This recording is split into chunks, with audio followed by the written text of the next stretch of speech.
4 साल उस्मान और इब्राहिम के वालिद हैं, जो कुछ रोज पहले तक अपने बच्चों के इलाज के लिए फिक्रमंद थे। लेकिन डॉन न्यूज पे खबर नशर होने के बाद वजीर आला के मुशीर इम्तियाज शेख ने इसका नोटिस लिया और दोनों बच्चों के इलाज के अखराजात अदा किए। इसके बाद जिना अस्पताल में उनके कामयाब ऑपरेशन कर दिए गए।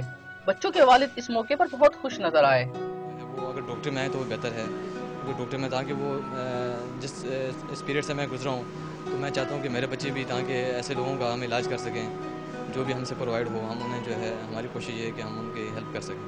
ऑपरेशन करने वाले डॉक्टर्स का कहना था कि अगर मर्ज की तशखीस छोटी उम्र में हो जाए तो इलाज बआसानी हो सकता है। 10,000 में कोई एक बच्चा ही पैदाइशी तौर पर समाज से महरूम है। तशखीस होना बहुत ज़रूरी है। Time is essence. हमारी जो सीखने की जो सलाहियत होती है, ये अगर हम सबसे ज़्यादा देखें, जो हम बोलना सीखने की सलाहियत के हिसाब से देखें, तो 6 माह से लेके 3 साल से 5 साल की उम्र तक ये एक मैक्सिमम एबिलिटी होती है कि हम सीख पाते हैं। इसकी कोई वैसे गिवन फिगर्स नहीं है कि कोई एपिडेमियोलॉजिकल फिगर्स को मैं आपको दे दूँ कि कोई गिवन फिगर, लेकिन मेरे ख्याल से जो टोटल हमारे पास लेस देन 10,000 लोगों पे एक डेथ। ऑपरेशन पर 38 लाख रुपए खर्च हुए और आला समात ऑस्ट्रेलिया से मंगवाया गया है।